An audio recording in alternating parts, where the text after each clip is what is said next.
నువ్వు వాటికి పో. మా ముక్కు అవ్వ తాత బాగా చల్లగా ఉండాలా బాగా కాపాడాలన్నా నేను మాట్లాడదు. నాకు ఇది నువ్వు వాటికి పో. నువ్వు పో. మళ్ళా మీ ఇద్దరు ఇరిపోయినాయి అక్కడ పెద్ద చండీకి పెట్టారు ఆడబెట్టిన పెట్టాం.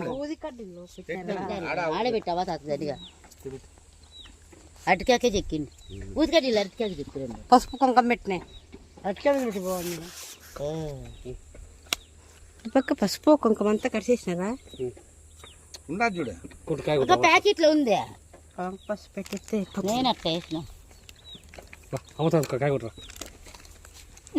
కొట్టు కొడుకు పెద్ద కొడుకు వద్దురా ఈడ కొట్టండి మీరు ఇద్దరు ఆడ కొట్టు ఫస్ట్. నువ్వు రారా సన్నాడు సరేత ఆడిపో. నువ్వు పో. అన్నయ్య దగ్గర పోయింది అంటే ఇద్దరు ఒక టంకాయ కొడతారా? ఇద్దరు చెరువుడు కొట్టండి మొక్కుకుంటాము. ముక్కోడు కానీ 3 దాచు కదా.